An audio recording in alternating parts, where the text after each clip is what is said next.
because in the grand scheme of things, the GFC did not last a super long period of time, at least relative to the life of a private equity firm.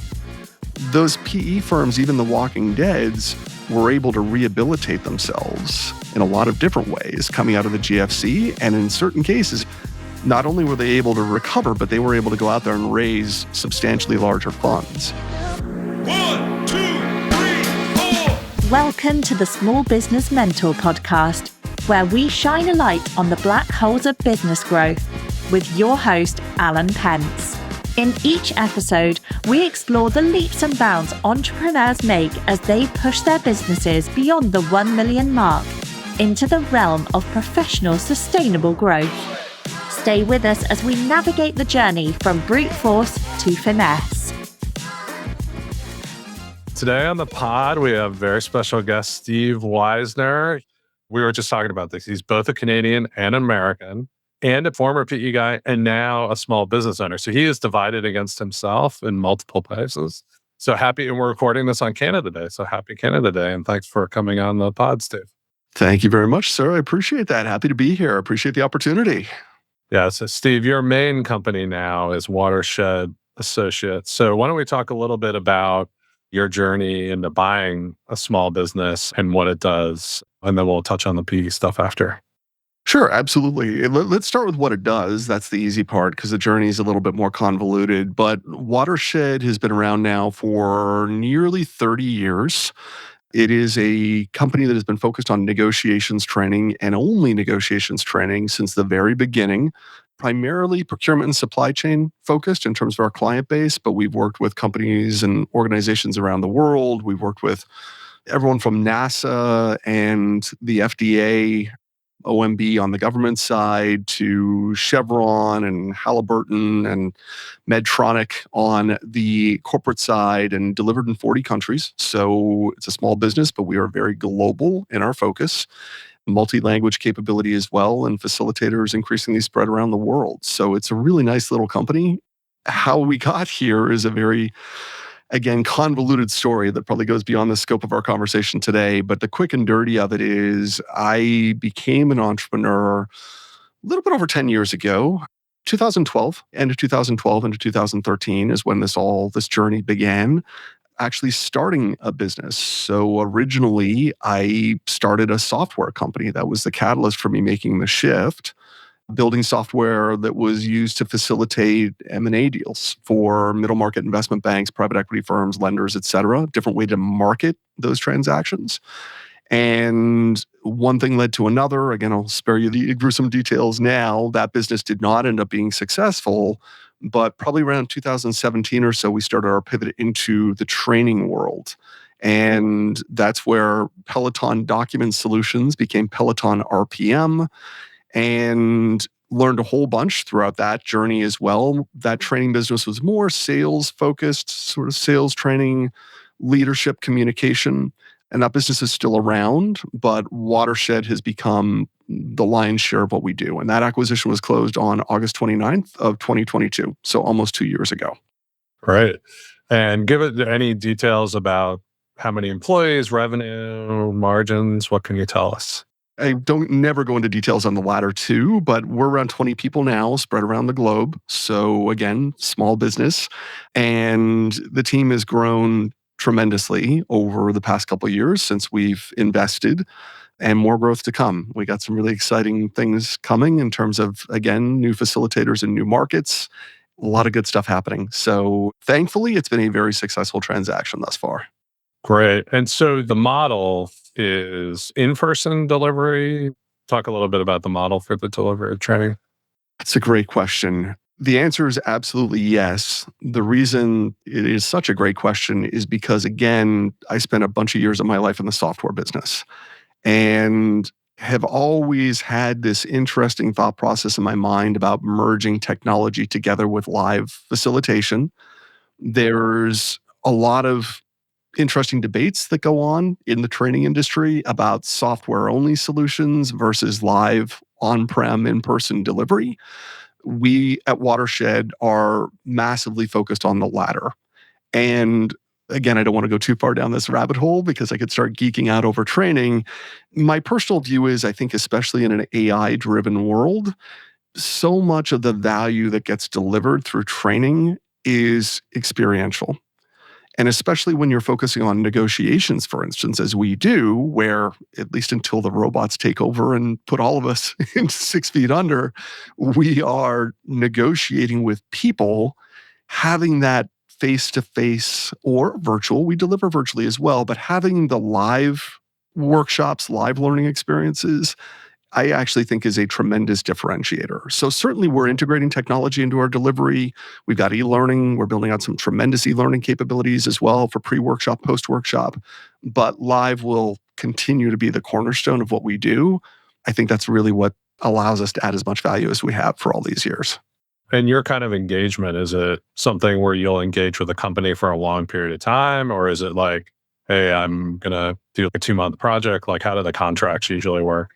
We historically have sold workshops, and often there will be batches of workshops that get bought. When you're dealing primarily with Fortune 250 style companies, they often buy in bulk. And this is one of the reasons that we are global in our delivery, is because when you're working with some of these organizations, they've got people scattered all over the world. And so we need to be able to deliver effectively all over the world. So often we'll have clients who will buy a batch of workshops to be executed over the course of a year, but 90% of our clients still are repeat customers. So dealt with some of these clients going back to literally 2001. Chevron's a great example of that. A lot of our clients we've worked with for a decade plus, in certain cases 2 decades plus. So even though we are selling kind of an annual basket of workshops, they tend to come back year after year. So it's just like new employees come in, they want to get them trained too. And that's interesting. So it's sort of like recurring purchases, but it's not really recurring revenue. It's, a little different, like in the service world. All this discussion about recurring versus reoccurring, for us, it is reoccurring. And as we do introduce more technology, obviously that hopefully will become more recurring contractually as well with the e-learning that we're building out. So I would like to introduce a little bit of a truly recurring model as well. Yeah. So I was going to ask about customer acquisition, but it sounds it came with the business and it just 90% is existing clients. That's pretty nice. It is nice and it's real. Look, when you're doing diligence on these deals, as we all know, you always wonder a little bit about what you're buying, as we should. We're blessed with some wonderful sellers who, to this very day, they're amazing people. And what we saw is what we got. There really have not been any surprises with the business, and including that recurring customer dynamic, which we were assured was the case. But of course, you can't take them at face value. But that has been the case. But now the challenge is to really scale the business. Number one, we need to be going deeper within these organizations. These are huge companies. We could be selling multiples of what we're selling today. That's strategic priority number one, but certainly new logo acquisition as well. But often, interestingly enough, in terms of customer acquisition, the new logo acquisition is actually driven by the diaspora. So we'll have a learner who does a workshop at Halliburton, and then they go to another energy company and we get a phone call. And that happens with frequency. That's awesome. So you had an existing structure from this Peloton or in the previous attempt at the software company. And did that structure then move into this new company, or did you buy it yourself? Yeah, we bought it ourselves. It's a very different business than what we were doing through Peloton. And I'll spare you the details in terms of what we did at Peloton that truly was very differentiated in terms of simulation training, et cetera. Not super applicable to what we're doing at Watershed. So Watershed, I bought completely separately from Peloton. Very different business, very different model, different customer base, pretty much top to bottom, separate and distinct. And are you the operator, the CEO? Correct. Exactly. Interesting. So talk to me a little bit about, so on X, SMB Twitter, where we've interacted before, you write a lot about the myths of small business buying. And so I think some of these probably came from your acquisition of Watershed. So talk a little bit about some of the things that you see commonly said that you kind of challenge pushback on. That's the funny part, Alan, is that I think people, and I understand why, on SMB Twit sort of look at me as being the grumpy old man on the lawn. or yelling at clouds about how, you whippersnappers need to be thinking about this, the doom and gloom. Interesting enough, that hasn't been driven by Watershed. And sincerely and genuinely, I can't tell you how happy I have been with this acquisition. So when people characterize me as being kind of anti-ETA or anti-SM, I could not be further pro-ETA and pro-SMB. But I think going through the incredibly painful and protracted experience with the software company has utterly opened my eyes, traumatized me, PTSD'd me, whatever the expression may be, and to a certain extent scared the bejesus out of me in a way that I think is very positive for my experience with Watershed, and hopefully will be positive for the experiences of people who are looking to buy businesses on SMB Twitter or through SMB Twitter. So I think even though, again, that was a build versus buy, a lot of the same pratfalls, pitfalls, a lot of the same painful lessons that I learned over the course of many, many years that I think are applicable and I think help me come up with these sort of myths or things that people buying a small business need to be really concerned about. And the good news with Peloton was I didn't PG anything. There was no SBA loan involved. It was just a straight up startup. But I had investors. I had invested a lot personally, both directly financially and certainly in terms of opportunity cost. So the failure of that business profoundly impacted me in a lot of ways. And hopefully other people can benefit from hearing about those experiences. I think you've mentioned you didn't shut it down soon enough, drain more cash and time than you should have. So is that the primary lesson there? There are so many that we could talk about. And discussing these things is cathartic to me, like selfishly. I think that's the other thing that I personally love about Twitter is that it really is like me talking to a therapist, I guess, in certain ways. It's just my therapist is however many thousands of followers that are out there who actually pay attention to my stuff. Let's focus on the one that you mentioned, because I think that is a great place to start, which is knowing when to say when. I think so many of us from a very early age are instilled with this never quit mentality that starts with youth sports. And I mean, there's so many examples with kids where it's, you will not quit, you will not quit. And that carries over into your role as an entrepreneur. And you've got to be really careful about that because then that merges together with sunk cost fallacy and a lot of other things that start to instill themselves into your brain, just ego, all these things that start to pull together that I think often inhibit us, if not prevent us altogether from making tough decisions and looking in the mirror and having an honest conversation with ourselves, with our families and loved ones, with our colleagues, with our investors. This isn't working. And the conversation that I did cite on Twitter once that sticks with me is one of my investors, who's a dear friend, once telling me, you've kept this business open out of guilt.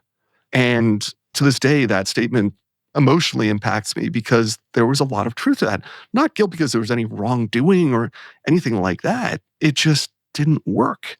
And I think that's a second takeaway is with friends and family money, and largely this is a friends and family money deal. We had a strategic come in and invest later on, but it was largely friends and family financed. That also just creates a tremendous emotional burden that I think people often underestimate because when you're raising that money, you believe with every fiber of your being that this thing is going to be the next Tesla, right? It's going to go to the moon. And so when it finally dawns on you that not only did that not happen, but that the business is going to fail, you fight like hell to try to make it work any way you can. And often that's just a very bad decision. So I would argue that never quit in many respects is very bad advice. There are times where the sooner you detect that you have to quit, frankly, the better. 100%.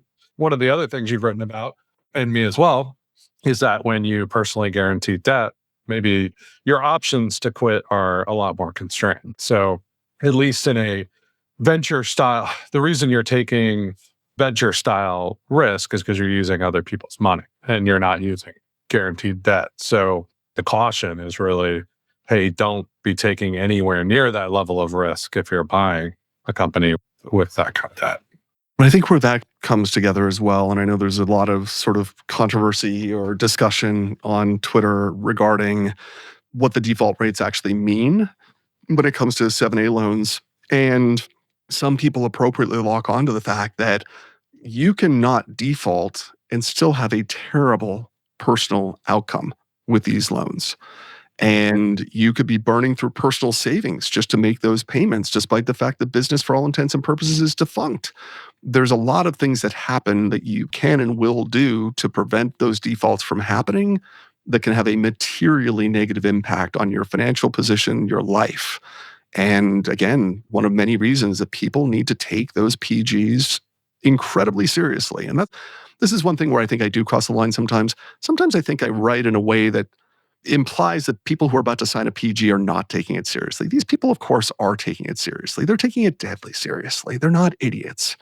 I think the problem becomes, again, we delude ourselves as entrepreneurs. We are inherently wired to be optimistic. And at that stage in particular, we're so excited about the potential that we've convinced ourselves of.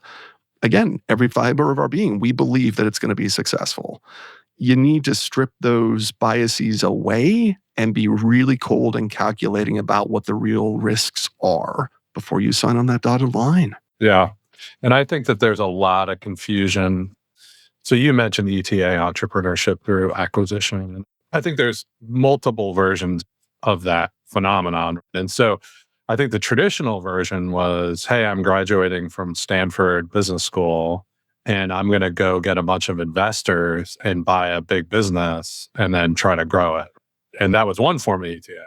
Then you have the independent sponsor or individual searcher going out and using SBA that's personally guaranteed. And so like they're all grouped together. And so I think sometimes when people criticize aspects of ETA, they take it as the entire enterprise, whereas maybe it's just there are versions of it that are much riskier than other versions. 100%. Yes, no question. And it's funny, back in 2001 into 2002, I guess the beginning of '02 is when this started, just as I was coming out of banking. From 2002 until 2005, I teamed up with a wealthy family office and a private equity firm to go out there and bird dog deals.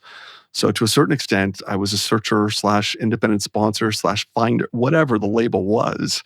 And even back then, even teamed up with legit sources, deep pockets of capital, was still really difficult to get a deal done. And I think that's the other thing that often people, regardless of the basket they come from in that ETA world, sometimes people just underestimate. It can not only take you 12 months, it could take you years to find a deal. So that's another thing. Do you have the runway to maintain discipline? That's the key thing, is that the longer you're at it, the bigger the risk that you're going to start to make suboptimal decisions because you're getting hungry and desperate. Can't do that. That's a dangerous mix. Well, I think that's probably the truest thing I've heard about this entire phenomenon. And I really do see that all the time. I mean, you just want to get something done. And this is just not the place. Buying small businesses is not the place to just get something done. I mean, I guess if you have a big private equity fund behind you, you can take a little bit of losses. But, when you're doing it on your own. You got management fees, you got a portfolio. There's a lot of different economic. Even then, there's a lot of risk.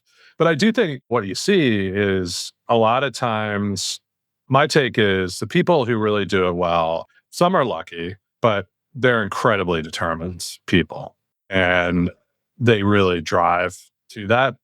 But I do think the model, like recently, I've been hearing from people, talk to some people at this Capital Camp conference I was just at. And essentially what happens is everybody who kind of invests in search funds, like if they really start doing it regularly, they end up becoming a private equity firm because the search model doesn't really scale very well for them. And once they start, so one of the inefficiencies of search, I think, is that this person spends all this time drumming up all these deals and they only buy one, and then they shut down all the other stuff. So private equity will keep on all the other deals as well. So it just becomes more efficient in the long run to just stick with the private equity model rather than funding the searchers themselves. So it's kind of a strange model, and I don't think it's going to scale much beyond what it is right now. But I could be wrong. It is interesting. And I think I posted something, actually, I guess one of my better sort of and that's not saying very much, but my attempts at humor on Twitter a couple weeks ago about the fact that I do think, and maybe this will allow us to move into your topic with regards to PE generally. I do think sometimes I just want to grab some of these folks by the shoulders and shake them and say, stop playing make believe that you're a private equity firm. Because you got a lot of folks on Twitter who very appropriately point out a lot of negative aspects of the private equity model, especially when it comes to this world.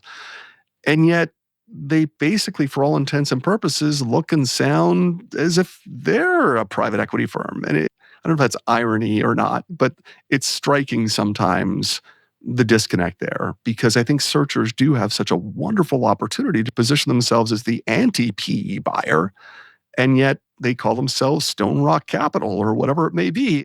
And I fell into this trap myself. I mean, going all the way back again to 2002, Zuma Capital Partners was my firm. Now, granted, back then, PE didn't have the bad name that it sometimes is painted with today. But I think today there's a really good opportunity for searchers to market themselves as the opposite of a PE buyer. And they not only shouldn't shy away from that, they should step into that aggressively. Before we go fully into PE, though, I wanted to hit two other things. Two things that I think maybe cut a little bit against what we were just talking about. As you said, one of the myths is don't buy a job and always buy big. So talk a little bit about why you put those out there. I want to be cautious about the way that I word this, right? Because this does also relate to the fact that there are different shades of ETA and there's different objectives that different people have. Part of it is driven by the fact that I do think that for first-time buyers, I get very nervous about them stepping into a larger organization where they haven't established credibility because they haven't built knowledge and it's clear for all to see. And the reason, of course, that that bothers me is even if you are not ultimately going to be the quote-unquote operator, you need to be able to engage within those organizations from a position of authority. And the best way to do that is to have proven experience that you can cite to help people understand why you want to make the changes, for instance, that you want to make. And especially in people-driven businesses, establishing that credibility is incredibly critical to managing a change management process successfully. That's number one. Number two is complexity. I think it is, generally speaking, a good rule to follow that the larger the organization, the more complexity there's going to be. But I think there's another aspect to it as well. And I did tweet about this recently, which is in this world, a lot of people tend to talk about businesses doing a couple $1 million of EBITDA as being quote unquote larger deals or more sophisticated. And my response was, dude, I have seen companies with $5 or $10 million of EBITDA that are operational basket cases. And so if you're stepping into it thinking that you're buying IBM when you're buying a business doing 3.5, you're not thinking clearly. And I would actually argue sometimes those smaller businesses, at least it's easier to implement the changes. It's easier to see where the opportunities lie. I think there's benefit to going small in the early stages for a lot of people. Not everybody, but for a lot of people. Yeah, exactly. And given that you can manage the risks of, you don't have to take the debt, I think that's smart. The other thing I see is, I've been hearing this. Have you heard of that guy? I think it's Jason Bishbia, who's he's specialized in private equity of small companies. And he's been on a bunch of podcasts recently. And so basically what they've done is they build out a thesis in a area. So we think veterinary hospitals or whatever it is are going to be big. And then they recruit a board first for acquisitions and made up of experts in the industry. And then they do hire, more traditional PE, but they hire inexperienced, younger CEOs first time. But a lot of times they've had experience in that industry. They just haven't been CEO, but they could be younger. But then they put them into an acquisition. And first of all, there's kind of a playbook of what we think will make the thesis work in the companies. So they've got a playbook, and then they've got this experienced board that's done everything in the industry. To me, if I were this younger person without the experience, I would be looking for the setups like that, or some of these search funds will put people into their businesses or something like that, where you can get maybe a flavor of running the company without taking a risk and get some experience and then go buy your own company afterwards. And I think that approach sounds great. And I'm not familiar with Jason, but I think that it makes a lot of sense. And I think that there are a lot of things that you can do to mitigate the risk. I just don't think a lot of people necessarily are thinking about all of those things, which is why this sounds like a creative approach. Having a good board can be worth its weight in gold. It can obviously also introduce a level of dysfunction depending on how that board gets patched together. I think we've all experienced that at some point in time in our past. So you do need to be careful, but the more expertise you can inject to a situation like that, the better, clearly. I think someone told me once, hey, if you're going to go try to build some like holdco, just assume you're not Warren Buffett. So I think there is a little bit of this where there are some outstanding examples of people who have been young, had no experience, did it right, bought right, and had a great outcome. But let's just assume that you're not going to have all those things lined up for you before you go in. Right? That's another one that I've caught some fire over with regards to holdcos and roll-ups. And if you have never bought a business in your life, it is absolutely fine, even admirable for you in the back of your head to think, yeah, and I'm going to do this, and then I'll go and I'll buy 4 more. Leave number 2, 3, and 4, even any open discussion of number 2, 3, 4 for later on down the road when you've actually proven you can do 1. And that always is a little bit of a sore spot for me. Reg Zeller and I have gone back and forth a couple times on Twitter about this, and I'm not against roll-ups. I'm just against people who learned the term 6 months ago, sort of casting it about as if this is just an easy model to execute. That's what I'm against. And I think just people need to, having been old enough to see a lot of these things blow up and the cycle's gone bad in the past, there's a lot of complexity and a lot of danger there. Reg and others who absolutely no doubt in my mind, some people can be very successful with roll-ups, certainly. But I think people throw those terms around a little bit too loosely and it saps their credibility. I totally agree. And I was talking to Emily, well, I can't remember her last name offhand, but she's one of the principals of Permanent Capital or Permanent Equity, Brent Beshore's firm. And she was talking about roll-ups. And what really hit me is just the level of operational and financial sophistication a good roll-up needs. And even then, it might not succeed. But she was talking about something like, people told them to roll up swimming pool construction companies or something like that. And she was like, yeah, but we look into it. Turns out permitting is different in every single jurisdiction and what you have to do. So you get no economies of scale there. And then the industry already has purchasing groups. So anything you could get out of collective purchasing discounts is gone. And so then there's no roll-up. And it's, oh yeah, did anybody actually go and do that? Hey, we could actually get these kind of just like model that and actually understand it. I think 95% of the people talking about it have never even thought about that. Agreed. Yeah, you got to be thoughtful. So tell me a little bit about your experience in private equity and the contrast with actually owning. Yeah, so I think private equity to me, so I went back and forth. I round tripped a couple of times with regards to sell side and buy side in middle market. And my first stop on private equity, again, was very early on when I was working with that private equity firm and the family office. And my final stop in private equity was working with a firm out of Seattle. And it was a challenging experience, just being very direct about it. It was coming out of 08, 09, which had its own set of challenges. But there was a difference, I think. It was eloquently and yet accurately at the same time. I don't think that I necessarily looked at deals completely the same way that the folks who were writing the checks, right? The folks on investment committee were looking at deals, number one. Number two, though, more importantly, and this actually does relate to Watershed. This is one of the things that I embrace passionately about Watershed. I think I did a really crappy job when it came to persuasion and negotiation internally at that firm. And understanding how you had to sell effectively to investment committee to get things done. Understanding the importance of selling to business owners that you were the best buyer of that deal. These were things I don't think I did a particularly good job at, just being very direct about it. So it's funny that when I look at the pain of that experience, but apply those lessons to my life now, owning a negotiations training company, I've been able to incorporate a lot of those learnings into what we're doing at Watershed, which I think is tremendously valuable to our clients. So it was a very interesting time in the market. Again, coming out of the great financial crisis, I think that there was a lot of weirdness that was happening in the private equity market generally in terms of multiples and deal structures, et cetera. And there was a lot of fear.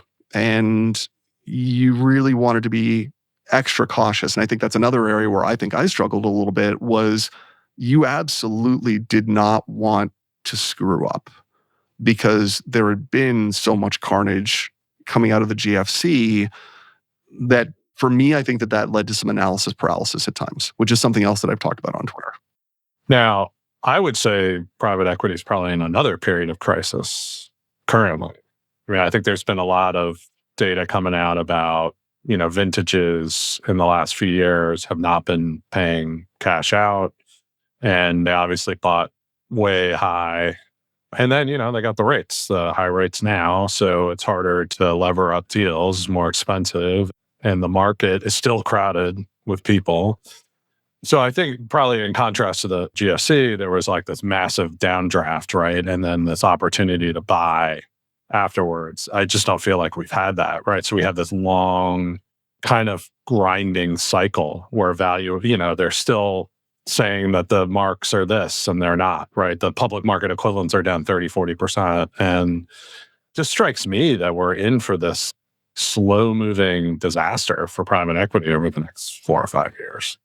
Alan, what's interesting about that is, and I won't name names, but there were funds coming out of GFC that for all intents and purposes were walking dead. They had carnage throughout their portfolios. The chances of them being able to raise another fund were slim to none. But because in the grand scheme of things, the GFC did not last a super long period of time, at least relative to the life of a private equity firm, those PE firms, even the walking deads, were able to rehabilitate themselves in a lot of different ways coming out of the GFC. And in certain cases, again, not naming names, not only were they able to recover, but they were able to go out there and raise substantially larger funds. If you look at how slowly this trouble in the market, to your point, is moving now, I think it's a very different dynamic. Also, the market is so much more saturated, so much more efficient. They bought at such incredibly lofty ZERP multiples. There's a lot of factors coming together, including ongoing succession issues at a lot of these firms as well, that I think are going to be very problematic. So I wholeheartedly concur. I think private equity is in a crisis moment right now. Eventually, this is my theory, take it for what it's worth, but I think we are in a long-term cycle of higher and more variable inflation. And that doesn't mean it has to be 10%, but it's not going to be going. And my take is the entire private equity industry was invented during a period of decreasing rates. And so even if they were higher than they are now, at the beginning of that period, they were on their way down. So that made every year you held a company, it got cheaper. And now it's not going to be that way. So I just wonder, and small business owners, as you maybe mentioned earlier, we might be a little contemptuous of private equity. But to be honest, they're one of the top exit options for us. So I wonder what happens. Are we going to see a decrease in multiples? Because first of all, the rates are going to be higher. Second of all, private equity is going to be harder to raise going forward. I have no doubt. This is where I do want to be careful about coming across as being uber bearish, because I have been uber bearish for quite some time and I've been a fool. I will say that at some point in time, the law of economic physics will prevail. Very Muskian in that respect. The only laws that are not malleable are the laws of physics. And I think the same ultimately will apply to economics as well, for wonky reasons we don't need to get into.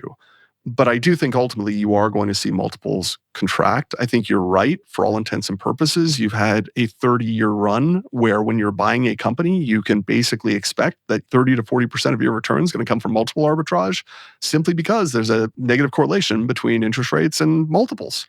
So rates go down, multiples go up. And that's just historically been the way it's always worked. And I think that will end up happening here as well, even though we haven't necessarily seen it yet. In an illiquid market, and we are in the ultimate of illiquid markets, it takes time for these corrections to happen. I think to a certain extent you see that in housing. You certainly see that in alternatives, but certainly private equity specifically. So I do think that people should be concerned about where private equity is going to go. Granted, I speak for myself. My business is small enough that there will always be private equity buyers or portfolio companies who I think could tuck in a company like mine if I ever decided to sell. But I do think having a healthy private equity market is really important. But I will say this, and this does relate to a broader political dynamic that we're all facing now as well, left or right. Populism is on the rise, and private equity is increasingly in the crosshairs of those political conversations also. And so we can talk about interest rates, we can talk about a lot of these different structural things happening in the market, but to a certain extent, it might be the political aspects that might be the darkest cloud of them all. 100%. So I'm trying to get a guy on the podcast here named Russell Clark. He's a former hedge fund manager from England. And he's been talking a lot about this. And he sees politics is always behind it. But it was largely from the 80s on, you had this sort of pro-corporate mentality with globalization, immigration, tax policy, blah, blah, blah. And so he sees that's now shifting in multiple countries across the world. And this, again, don't want to get too political, but some people say that, we're running industrial policy for broadband or chips now. And then some others would say, hey, we've been running an industrial policy for private capital for the last 45 years with subsidizing it with deductibility of interest and differential tax rates for labor and capital and carried interest. I think a lot of that, in the end, look, there's only so many places you can get blood from the stone. And if we're not going to cut entitlements, they're coming after corporate tax rates at some point. So I do think that the industry is long-term. It's going to be just a shift in the emphasis going forward. And that, again, like you said, it doesn't mean the whole business is gone, but it's going to get much more like what cash flows can I get in the next couple of years that don't depend on me using debt service to get them. And that's what the game will become. I think it's like any other asset class. Let's go back and look at the mutual fund business. I mean, to a certain extent, Blackstone is the alternatives version of Fidelity, going way back all this way. And I think there's a lot of maturity that's going to come with it. And ultimately, that is going to translate into lower returns for lots of reasons. There's just a lot more noise, a lot more competition, and a lot more transparency, a lot less inefficiency in the market, which is going to drive ultimately returns lower. So finding those spots where you can continue to make above market returns is going to get increasingly difficult. No way around it. Law of economic physics. So hopefully you didn't buy a bunch of self-storage in 2021. I think there's a lot of things that are going to have to flow through the system. I know nothing about the self-storage industry, so I can't comment on that, but there were a lot of very lofty deals that were done that I think are going to take a while to find their way through the snake, and it's not going to be pretty. Yeah, and it'll take longer in the private markets than it has in public. We've seen that. Correct. Excellent. Steve, this has been awesome. It's great to hear about what's going on in the training world and the private equity world. So if people want to reach out, where's the best place to get you? Is it on Twitter? Definitely Twitter. I really suck at my DMs though. So it is not like I'm some massive account, but the DMs experience is just so terrible that I just rarely go in there. So you got a business to run, I mean, come on. Exactly. But I am on Twitter all the time. So that is the best place to find me, and just post a response to something, a reply to something, and I'm sure to hit you up. Yeah, that's awesome. Steve, we appreciate you being on the pod today.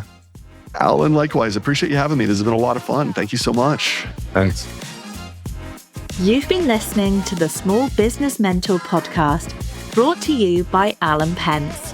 For more insights on how to navigate your business through its black holes, visit @apence on X. Don't forget to search for Small Business Mentor in your podcast app to subscribe. Thank you for joining us, and here's to your next leap in business growth.